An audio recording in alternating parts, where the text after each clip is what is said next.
Imagine stepping into a house silent for decades, where every footstep echoes through empty halls and the air feels thick with memories. Dust swirls in the filtered sunlight, dancing in golden beams that pierce the gloom, as if the house itself is breathing out its past. The basement holds a monstrous, unfamiliar furnace. No fan, no digital display, just iron and ingenuity. Its presence is both intimidating and fascinating, a testament to the era's engineering. This relic is a ghost of a time when warmth was precious, captured and managed with care. Every bolt and pipe tells a story of survival through harsh winters.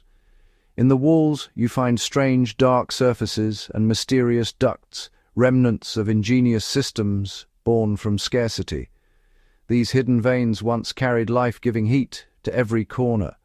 Wartime rationing and cold winters drove people to invent clever ways to survive.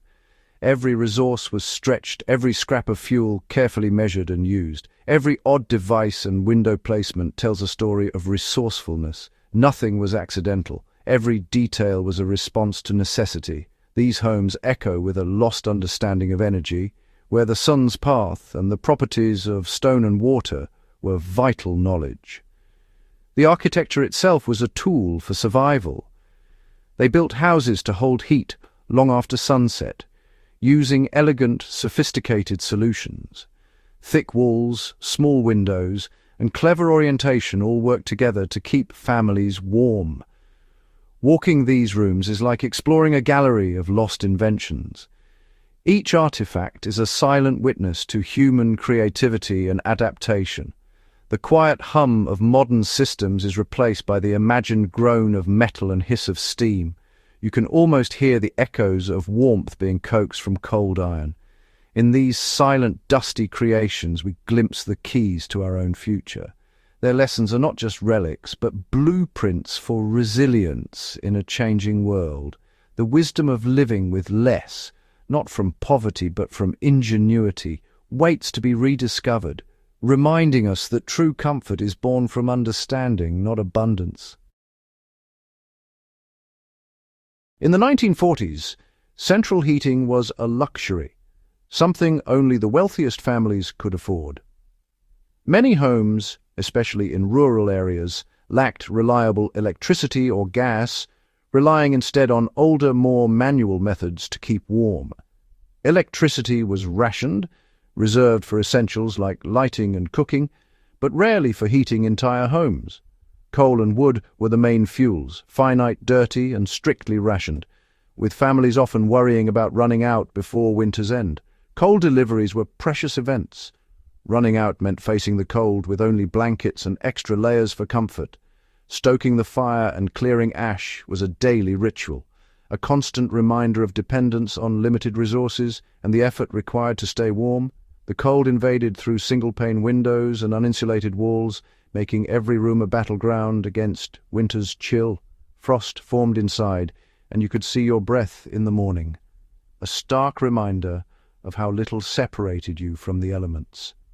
Warmth was concentrated in a few rooms. Families huddled together for comfort, while the rest of the house stayed frigid and unused. This struggle shaped daily life and home design, influencing everything from room placement to how families spent their evenings. People became managers of energy, not just consumers, constantly adjusting, monitoring, and adapting to conserve every bit of warmth. They knew which rooms caught the sun and where drafts crept in, using every trick to make the most of what little heat they had. They couldn't just turn up the heat. They had to create, capture, and conserve it, inventing clever ways to keep the cold at bay.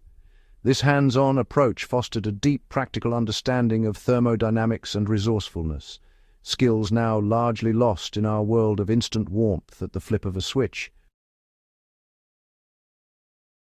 Fuel rationing and relentless cold sparked a wave of creativity in the 1940s. As resources grew scarce and winters bit harder, people were forced to rethink how they lived and stayed warm. Innovators turned to the sun, designing homes that worked with nature, not against it. They studied the movement of sunlight, searching for ways to capture every possible ray of warmth. This was the birth of passive solar design. Huge, south-facing glass walls let winter sun warm the house. These glass walls became the heart of the home, transforming sunlight into comfort. Floors and walls absorbed heat by day, releasing it at night. Stone, brick, and concrete became silent partners in this daily exchange, storing the sun's energy for when it was needed most. Roof overhangs were precisely calculated, letting in winter sun, blocking summer heat. Every angle and measurement was chosen with care, balancing comfort through the seasons. These systems provided seasonal climate control with no moving parts or electricity. The homes themselves became machines for living, quietly adapting to the changing weather. Experimental houses became laboratories for new ideas, proving comfort was possible without endless fuel. Each test home was a bold step toward a more sustainable future. These pioneers shifted from consumption to clever harvesting and conservation. They experimented with water barrels and thick walls, finding new ways to store and save energy. Their designs were manifestos for a modern life untethered from coal and oil. Magazines celebrated these homes as visions of a cleaner, brighter tomorrow. The forgotten genius of this era lies in their mindset, thoughtful design over brute force. They believed in solving problems with intelligence, not just more resources. They were the original eco-warriors, armed with blueprints and bold ideas. Their passion for innovation shaped the world we live in today. Their legacy is a blueprint for sustainable living, a reminder that necessity can spark the sharpest inventions. The Dover Sun House, built in 1948, was a solar heating legend. Architect Eleanor Raymond and physicist Dr. Maria Telkes created the first home heated entirely by the sun. Its secret: Glauber's salt, a phase-change material that stored solar heat. A two-story glass collector and black metal panels absorbed sunlight. Heated air circulated around cans of Glauber's salt, melting it and storing energy. As the house cooled, the salt solidified, releasing stored heat to warm the home. The house could stay comfortable for days using only stored solar energy. It stunned the scientific community, a proof of concept for solar storage. Though the salt's stability posed challenges, the principle was sound. The Dover Sun House tackled energy intermittency with architecture, physics, and chemistry. It was a visionary attempt at self-sufficiency, a dream we still chase. Its legacy endures as a testament to innovation. Solar heating innovation extended beyond chemical batteries. Enter the Trom wall, a thick, dark masonry wall behind south-facing glass. Sunlight heats the wall, which slowly releases warmth into the home at night. Vents create a natural convection loop, circulating warm air by day. At night, vents close to keep heat in. This system provided both immediate and delayed heating, no moving parts required. Landscaping was also key. Deciduous trees shaded homes in summer, let sunlight in during winter. These living systems worked in harmony with architecture to save fuel year-round. The era's ingenuity lay in integrating nature and design. Homes became active partners in comfort, not just shelters. Most homes still relied on combustion, but even here ingenuity thrived. The octopus furnace, cast iron, gravity-fed, used no electricity. Hot air rose through ducts, cold air sank, creating a silent, continuous circulation. These robust systems could last a century, providing steady heat even during power outages. Their only flaw, uneven heat distribution, with distant rooms staying chilly. Some homes added incinerator chutes, burning waste to supplement hot water. Nothing was wasted. Every bit of energy was used. These systems were the steadfast heart of the home. They embodied a mindset of resilience and resourcefulness. Every aspect of the house contributed to survival. Hydronic systems, using hot water or steam, were another marvel of the era. Gravity-fed hot water systems circulated warmth without pumps. Boilers heated water, which rose to radiators, then cooled and sank back to be reheated. Steam systems worked similarly, with dramatic hissing and clanking as steam expanded and condensed. Cast-iron radiators provided comfortable, radiant heat.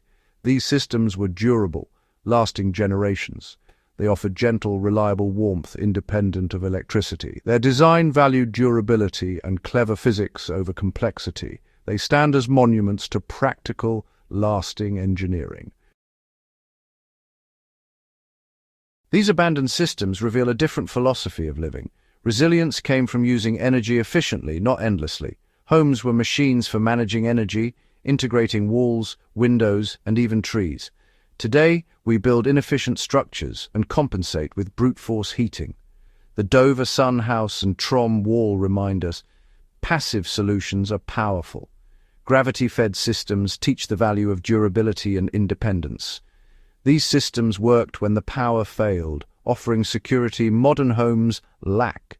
Our ancestors mastered practical science, designing systems in harmony with nature. The dust on these old systems is the dust of our neglect. It's time to rediscover and adapt this wisdom. In the dust of forgotten homes, we must ask, what have we lost in our pursuit of convenience? We control our comfort with a switch, but have become disconnected from the forces that sustain us. The ghosts of old systems are here to teach, not haunt. Passive solar design, thermal mass, and natural convection are timeless truths. Modern technology can make these principles even more effective. Imagine homes storing solar heat, using efficient backups, and lasting for generations. This is not regression, but intelligent progress. The solutions to our energy problems may lie in the past, waiting to be reclaimed. The greatest treasure is not a device, but a way of thinking. It's time to bring this wisdom back to life.